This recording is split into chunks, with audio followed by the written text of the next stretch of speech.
Good morning, everyone. We'll go ahead and get started, even though we're still kind of trying to work on the second screen over here. So bear with us on that. But thank you so much for coming. We're glad to celebrate our 7th birthday here in Dallas. We just had a question. Creative Mornings has been around since 2008. It started in Brooklyn and it's kind of spread around since then. But here in Dallas, 7 years going strong. Made it all through those virtual years. If you were in here a little bit earlier, we had like some photos going from all the previous years, and it's like 2015, 2016, and then like 2020, 2021. But we're so glad to be back in person, and we're glad to have you all here to appreciate us and to be part of this community. I was going to start with the prizes. The other art fair tickets, this is happening next week. It celebrates a lot of local artists. Is anyone here participating or showing your work or selling your work there? Ooh, okay, last call. Is there any other entries? I have 4 pairs of tickets to give away. Jane, do you mind drawing the winner? I love that. She's being really random at Dora. It's definitely going to be a fair thing. Ah, Karen Montemeyer, you have won. All right, you'll be emailed something. Michelle, will you choose us a winner? I like how honest everyone is. They're like, they don't look. Kathleen Thompson.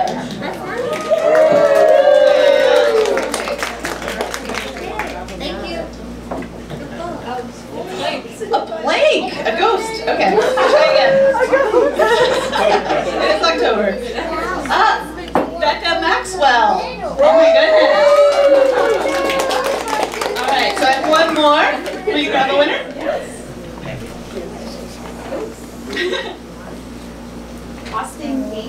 Austin, you have won some tickets right over there. All right, I will get you some more information on that. Some tech support for the airplane. Awesome. All right, as we celebrate our history, growth, and future, we'd like to acknowledge that we are on the historic lands of the Caddo, Wichita, and Comanche people. We honor the people who came before us and seek to understand our role in the stewards of this land. Today we're here to discuss the theme of ethos, which is a core purpose, the theme of a culture, or as Simon Sinek might say, it could be your why. The principles that you hold on to and guide you, the shared beliefs and aspirations. So that reminds me of our Creative Mornings manifesto. It's the statement on our vision for a creative life, our shared purpose here. And I'm having some of the volunteer team come up to read our manifesto for us. If you have volunteered and you're on our volunteer team, please come on up. You have something for us to read? Yes. Some of you volunteered earlier, so they're numbered. We've got 5 pieces. Grab one. Is there one for me? I was afraid to volunteer. We need one more. Come on up. Volunteers, new and old. Alright, let's see if we can self-organize. There's 5 people who need to read in order. Number 1, where are you?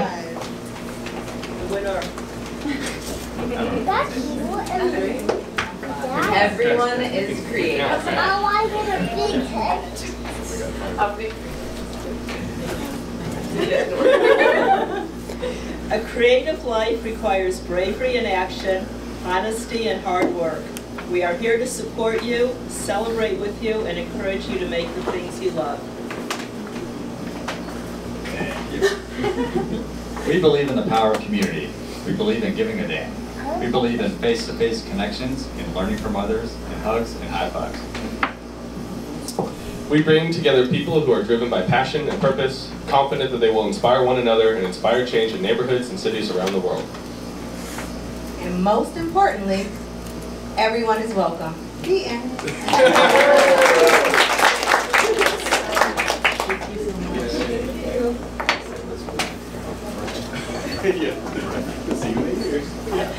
So to start our morning, I want to say a big thank you to our volunteer team, whether they're here today or not. Sammy, Susan, Cody, Kelly, Karen, Kim, Megan, Ty, Emily. This is a labor of love. It's a passion project. We love this community and we want to make it happen. So they're showing up and they're doing all the things to bring this magic together. So we appreciate you. Thank you so much. Thank you, Megan. Thank you. All Our theme this month is Ethos. It's chosen by our Asheville, North Carolina chapter. And if you know anything about Asheville, this kind of musical staff that's combining the community together is really appropriate because they have such a strong local music scene. So each month, a chapter from somewhere around the world picks that theme, and an illustrator from that city is chosen to design something like this to kind of help you visualize that theme and to, like, I don't know, just get your creative juices going. It's also a good reminder that if you're traveling and it includes a Friday morning somewhere else, check the website and see if there is a chapter that is meeting there. It's a great way to kind of get some little local flavor. A couple of months ago, we had the theme of wilderness, and we met for coffee outside Bonton Farms and then did a hike through the old Great Trinity Forest. Raise your hand if you were there for that. It was a little hot, not too hot, but a little hot. But now that the weather's better, there was some conversation there of people saying, I want to come back here, this is such a great space. So next week, we're just having an opportunity next Friday from 8:30 to 10, just to get together, to hang out. So if you'd like to have coffee, if you'd like to chat with people, if you'd like to do some co-working, just come see what there is to see and meet someone new. Love to have you. And you can come for part of that or all of that, or it's just really flexible. So Manship, our global sponsor, they've been with Creative Mornings for a long time. They champion creativity among Creative Mornings and among their users. Thinking about ethos and why, I was looking up what MailChimp's mission statement is.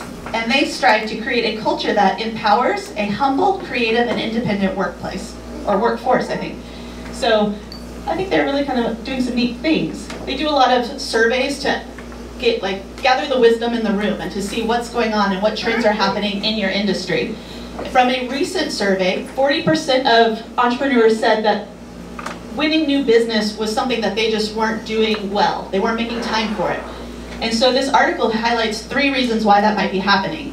Not faith that there's budgets in new work, not time to do it, or bottlenecks in your process. So if any of those things sound familiar, if you feel like you're with those 40% of people who have trouble, check out this article for some solutions. And we'll have the link for that in the follow-up email after today's event.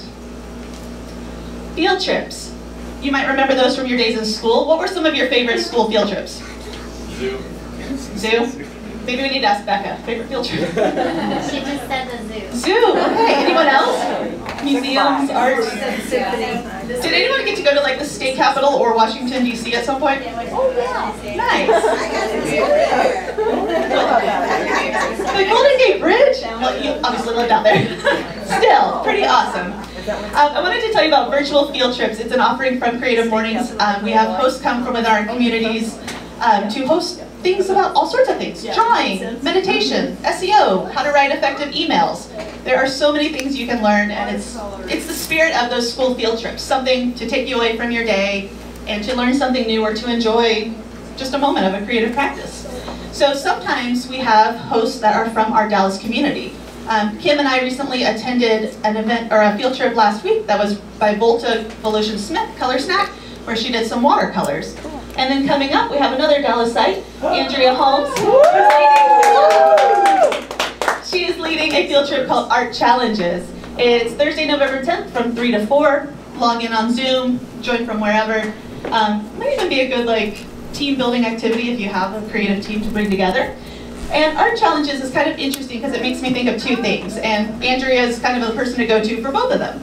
One is like the challenges when you're stuck and you're just like, I don't know how to move forward, I don't know what to do next. She has a really resilient attitude and has even written a book about such things, so she knows about that. But also, every October she launches an art challenge called Birdtober, and it's drawing, not just drawing, painting, making something with a bird each day of October. And so if you'd like to see kind of what's going on, she has her own art and highlights many other people's at A Homes Art Studio or the hashtag Birdtober 2022. And it's not too late, you can still make some birds this month. A huge thank you to Kathy Tran, who was the eyes behind the camera this morning. We're glad to have you here. Also this morning, thank you to Common Desk for hosting us and providing the fiction coffee. Was it good? Yes. Glad to hear it. So Common Desk is in this Continental Gin building, which was just recently refinished, reimagined, and it's incredibly sustainable. I was hearing about how it's using solar power and all sorts of green technologies. So it's not just pretty, it's really cool. And a thank you to McDonald's, who sponsored our breakfast this morning. McDonald's has been doing something really cool. They have a campaign, forgive my pronunciation, but Ritmo y Color, and it's about celebrating Latin music and dance. So they've kind of gone around the country to certain markets, and they find local talent, somebody who is speaking or doing or showing that value of the Latin culture in their work. And so here they found artist Dora Reynosa, and they have a McDonald's location kind of northwest of Love Field that is wrapped in her painting. So you can check it out. They said it's going to be up for like about a year, but it might be longer depending on weather and how well it fares. So definitely something cool to check out. Which brings me to our speaker today, Dora Reynosa. You probably have seen her work around. If you've been down to the Blues Alley, just around the corner in Deep Ellum, she has a spot there. But what she has is a voice. And so when McDonald's was looking, they were looking for who has a voice, who is empowering the Latin culture here. And they came up with Dora. She has a strong voice. And, well, that's something important I wanted to say. I would say with each step, she's finding her path and moving forward with certainty. So originally from Mexico, Dora's been in Dallas for about 10 years, and she's leaving her mark with her paintings. Whether small canvases or giant murals, she is amplifying the voices of her cultures. So Dora, so glad to have you here. Come on up. How exciting!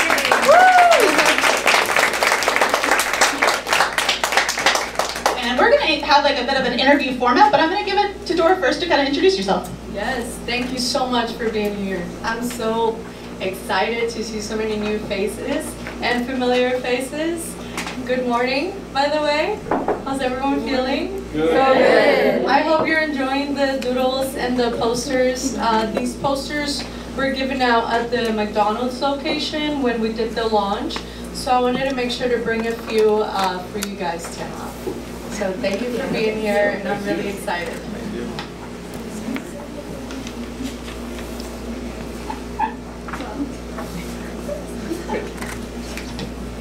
Sorry, I'll keep messing with the tech. I wanted to like auto transition into showing some of Dora's work.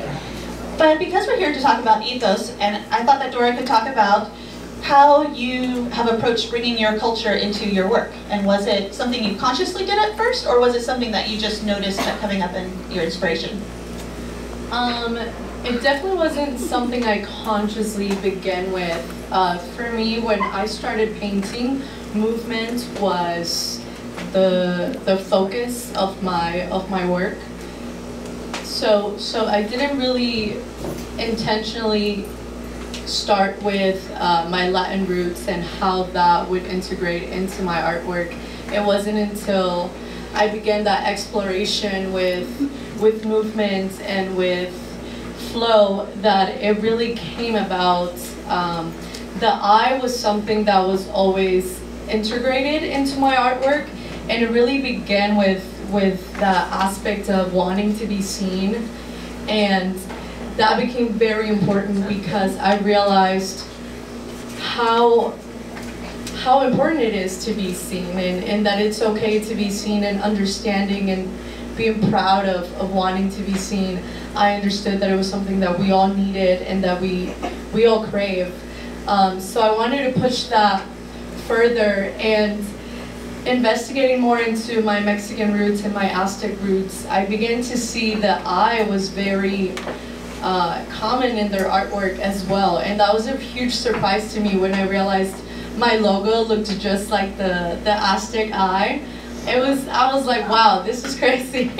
And that kind of just like really kept me going forward and reassured me that the path I was taking was the right one. Having McDonald's reach out to me for simply having that Latin flair into my artwork even further reassured that I was going in the right direction with helping my culture be uplifted and emphasized within our communities, and helping just us as Mexican people living here in Dallas be amplified and uplifted as well. And that really furthered that point that I was trying to make with my voice, and it helped me choose that voice that I wanted to do. I mean, I know for a fact artist voices changes throughout the years, but right now I know this is what I wanted to do. Did your interest and pride in your culture, was it always there, or were there instrumental moments in your life that really got you interested? I wouldn't necessarily say that it was always there. When I moved to the U.S., I didn't really understand my culture yet. I was 11 years old when we moved to the U.S., so my learning of my culture stopped there. I lived in a border town in Mexico, so it was very integrated with Texas. I spoke a lot of Spanglish, and I didn't realize I spoke a lot of Spanglish until I was over here. And I remember speaking to people in Spanish, and they were like, "Why do you talk like that?" And I was like, "What do you mean?" So there was the understanding of like, maybe I don't know everything about my culture, and it was in college that I really started to explore and investigate where we come from, who we are, where our roots are, and that really furthered my love for my culture. So in college you went to UT Arlington and studied architecture. Are you still interested in architecture, or what made you pivot to go into art?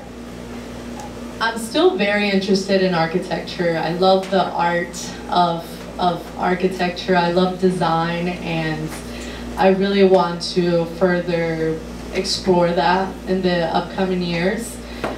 But I just could not sit in front of a computer all day.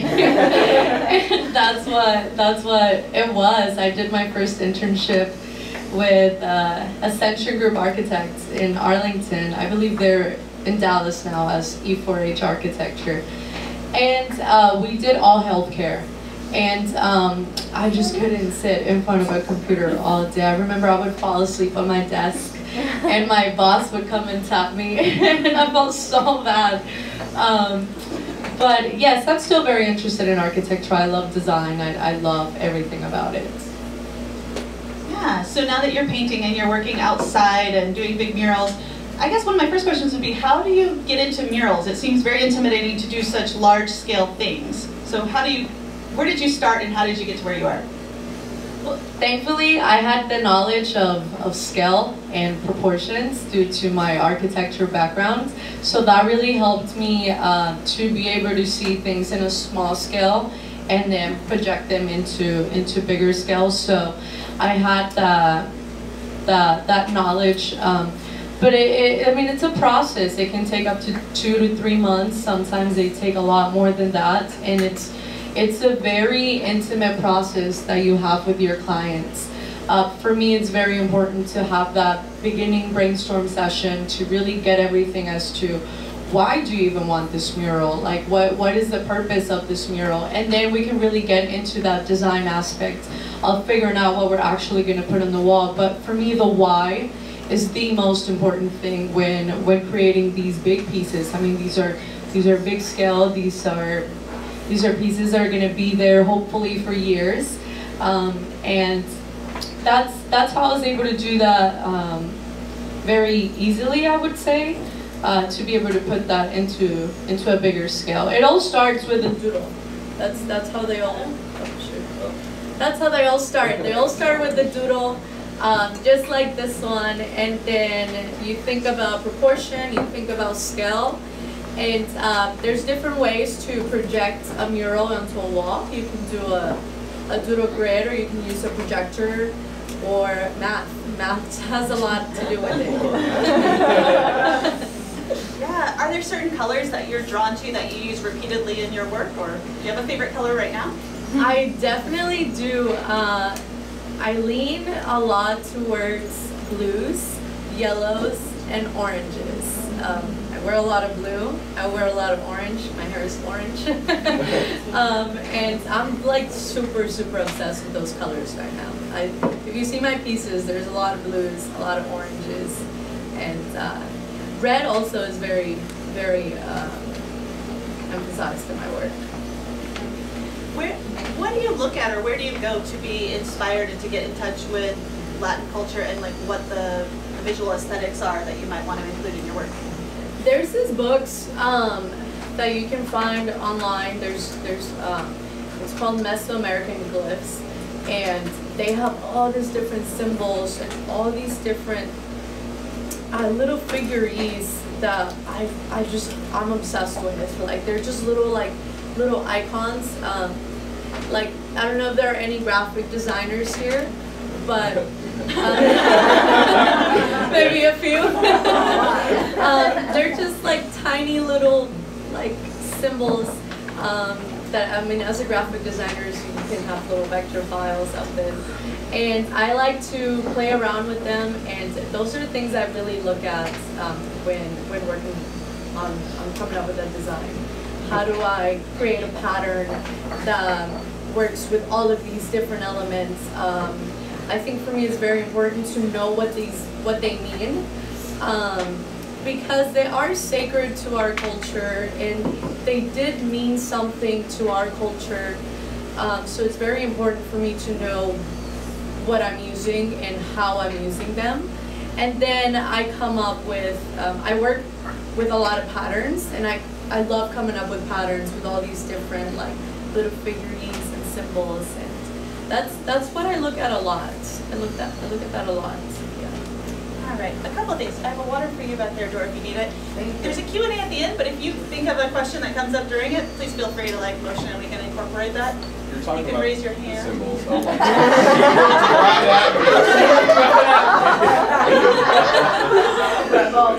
God. I'm sorry. That's what it is. When you're talking about these symbols and stuff that you use, have you ever used one incorrectly and like been in trouble for that? I mean, like point in time before you knew what they were? I'm sure I've used some incorrectly, because sometimes you go into like one website and it has one meaning, and then you go into another website and it has another meaning. But I've never gotten in trouble. Maybe I've had some bad luck, but that's about it. Thankfully, no. Have you done any textiles or fabrics with these? I've never done any textiles, but it's definitely a goal. I love textile. I love learning about different textiles in our culture. I used to do a lot of embroidery with my grandma when I was little, so I made sure to include the flower, and you'll see it in the McDonald's posters. We used to do a lot of those when I was little, so I really wanted to do it. I sometimes incorporate embroidery into my paintings, just to add like a little 3D texture to it.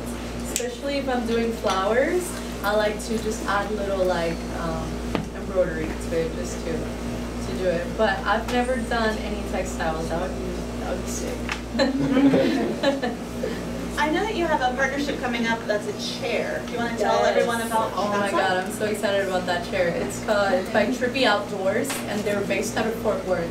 They pretty much chose a few artists here in Texas to design a chair with literally whatever we wanted. Just the theme was Texas, but what they told me was like, we don't want you to stick to like a rustic Texas design. We want to embrace the artists that we have in Texas. So we want your style, and we want this like this Latin flair that looks like it. And this doodle is gonna be in the chair.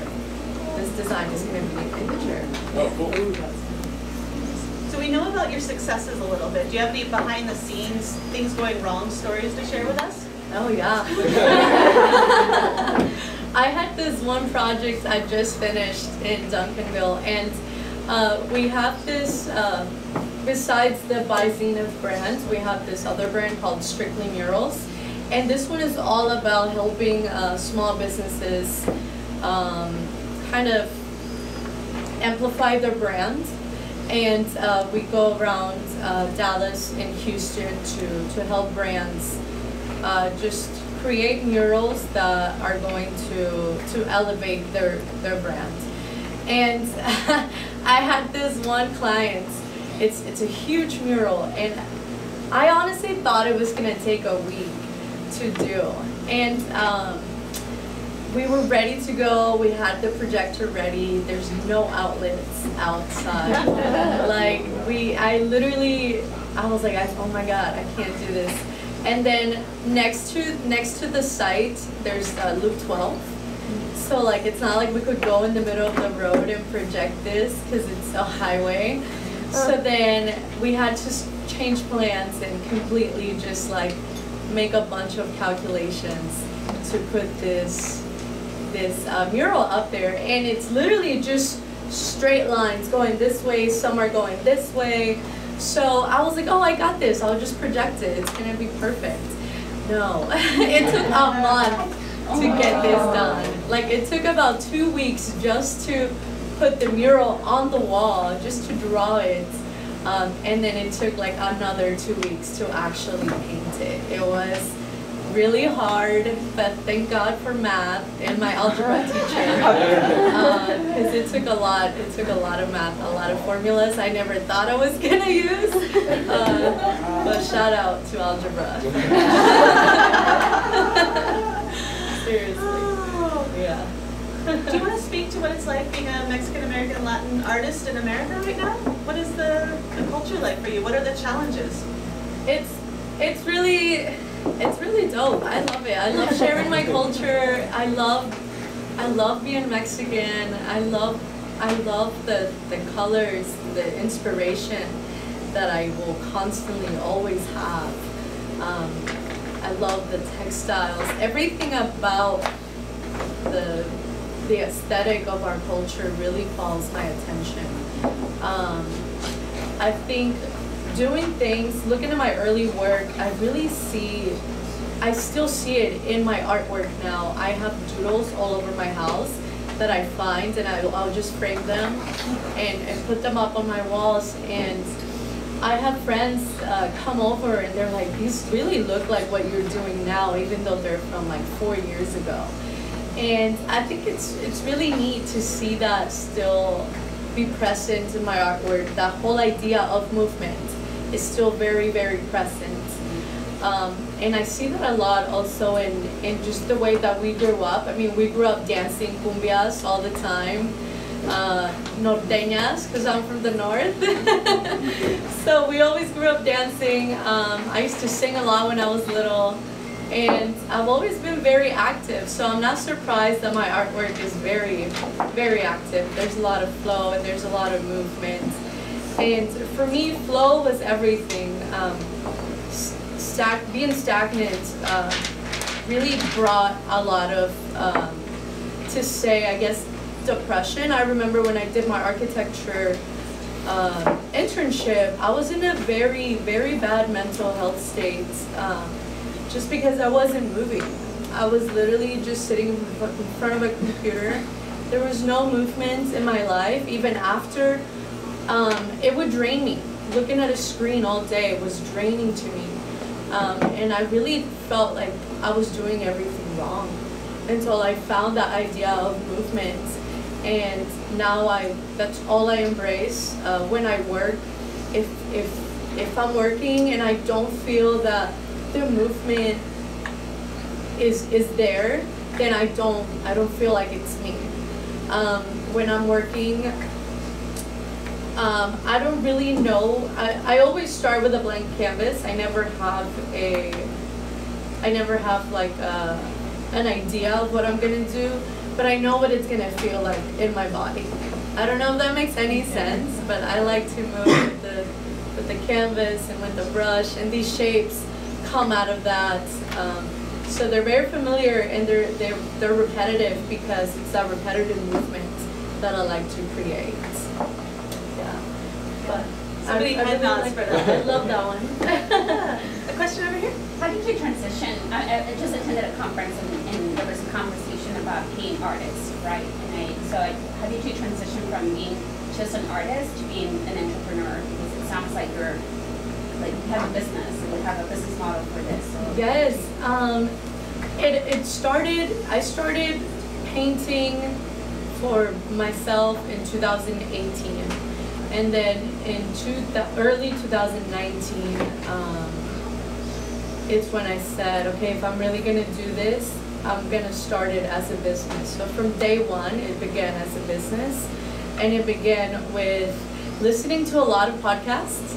That helped me a lot. It was Creative Minds podcast, something like that. And creative business, podcast, and that's what helped me a lot. Listening to knowledge people had already been through, people with experiences just like mine that wanted to begin a business. And we have so many resources out there to start businesses, and that's what helped me transition from artist to entrepreneur. Question about your mural, how your mural artist, how would you get started, or what would you recommend for an upcoming mural, an artist who wants to get into that kind of? Who wants to get into murals? Yeah. I think the most important thing is budgets. Looking at budgets, like that was something that, I mean, anybody, if you're a painter, you can do murals. Anybody can do murals as long as you're painting already. It's very easy to transition. But what I had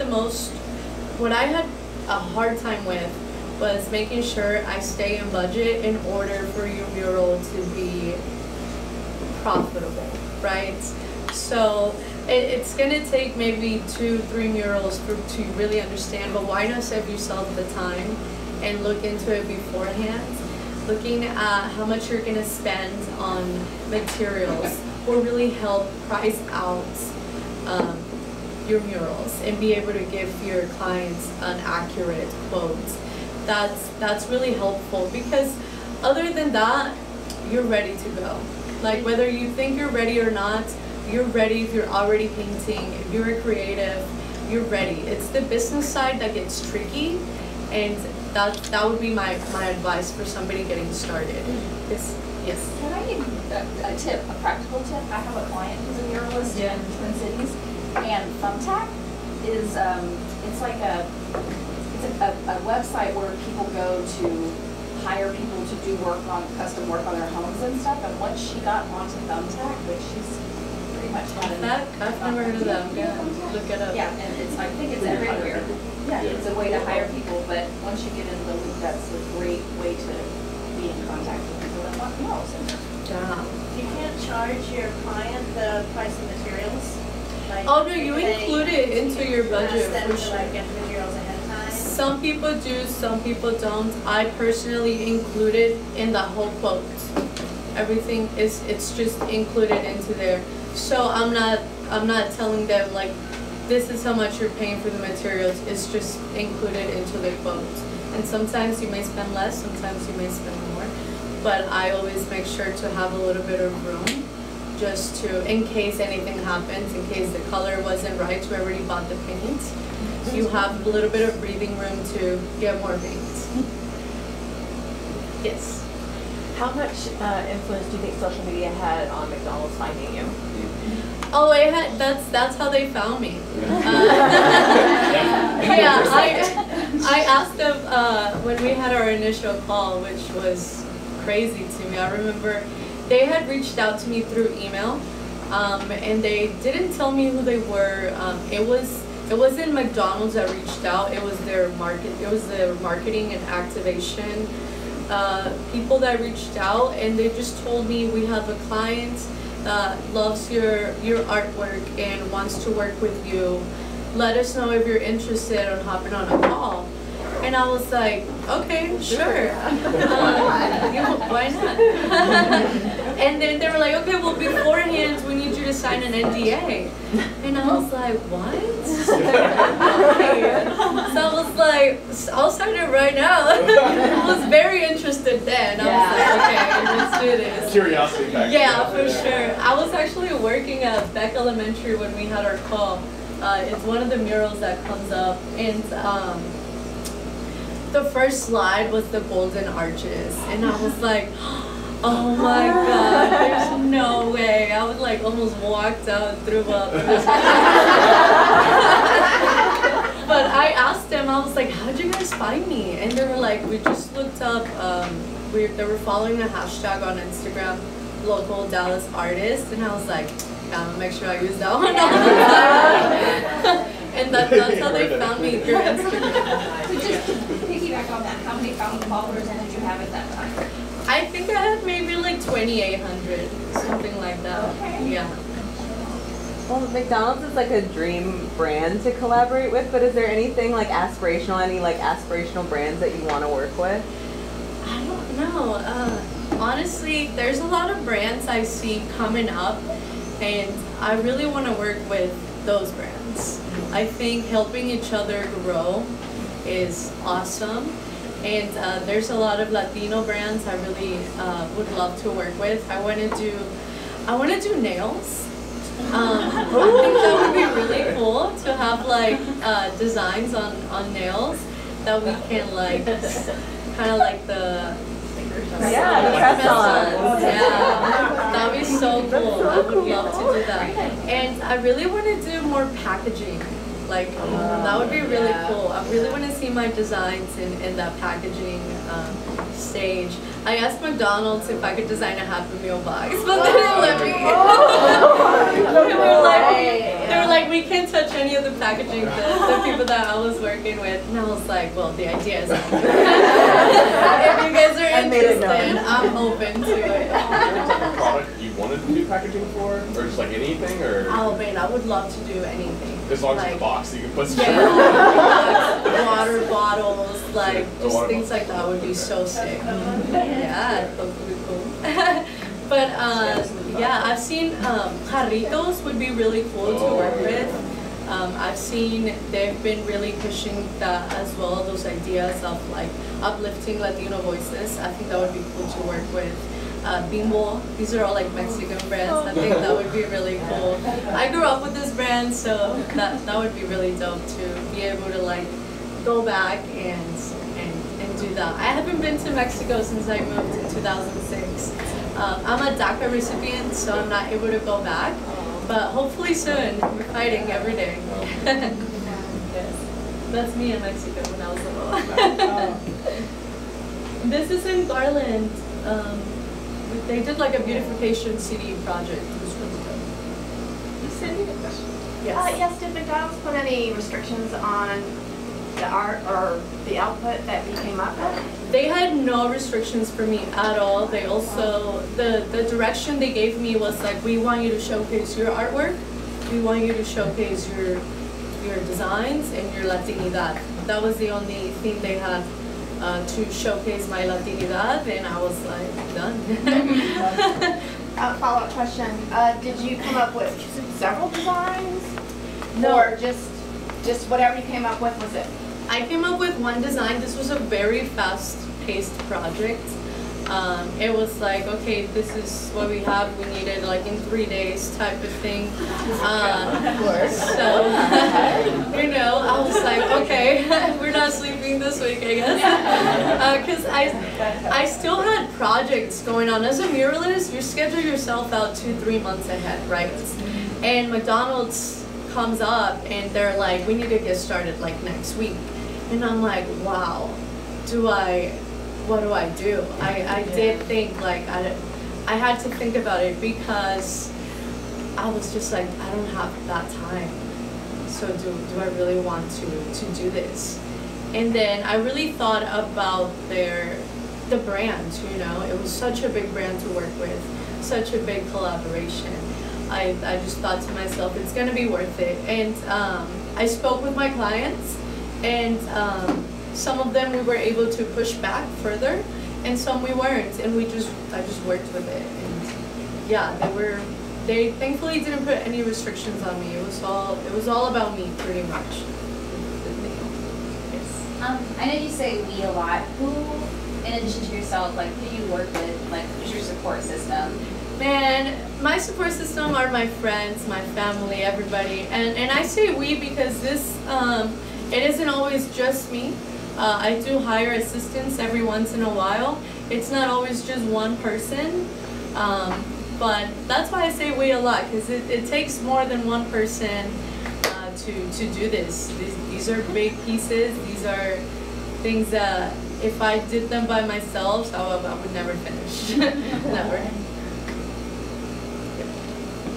How how is mental health for you now? You've gotten away from the computer, but you've entered into the entrepreneurial stress and the social media and the lack of sleep. How is that? Sometimes I think for somebody, I've dealt with depression since I was probably 6 years old, and I think when you're little you don't realize it. I didn't start therapy until I was 21, I believe. No, it was in 2018 that I really started therapy. I don't remember how old I was in 2018, to be honest. It was a blur. Those years were a little bit of a blur, just because I was really reaching a point in my mental health and in my depression to where you're kind of just floating and you're kind of just there, not really living.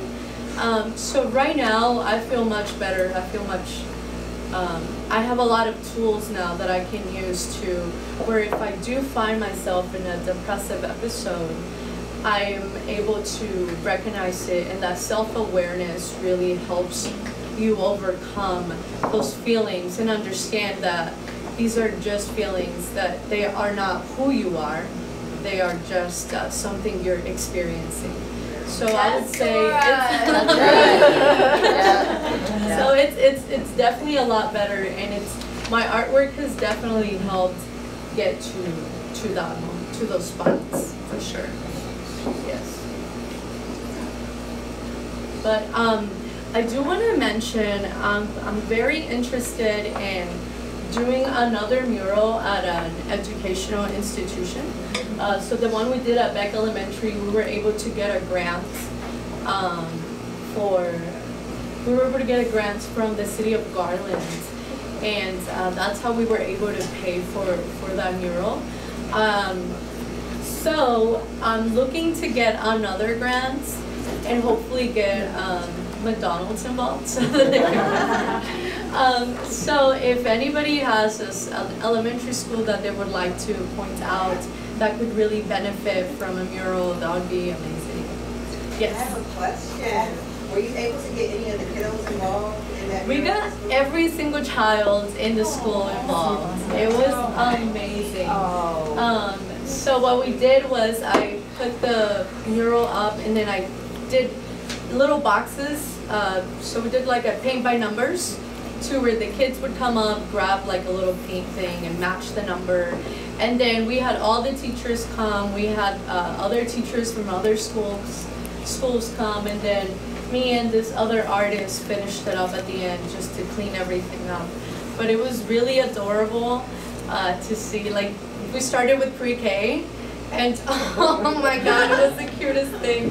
So we'd be like, okay, so this is what we're gonna do. You're gonna grab the little paint, and then you're gonna go to the number 1, okay? So they would go up to the wall, and then they would just I'm like, that's cool too. It was really cute. It was the cutest thing I ever experienced. So I really want to do it again. Yeah. I just think it's very important to provide those creative outlets to children. I know it helped me a lot. I started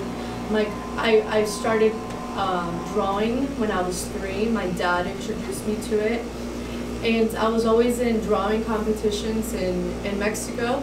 It stopped a little bit when I moved to the U.S. just because life completely changes in the U.S. Everything's so fast-paced. My mom simply didn't have the time to be as involved in our lives. So it was like going from babysitter to babysitter, from staying home, going to school, and I don't know, time just goes by so quick here. Like, next thing you know, it's like 6 p.m. and then you're going to sleep, and I don't know. It's just really fast. Have you found a way to slow time down for your life? Not yet. Not yet. Well, we're at time, so I want to thank everyone for being here, and we can get a round of applause for Dora. It's been an honor. It's been a pleasure meeting all of you. Thank you so much.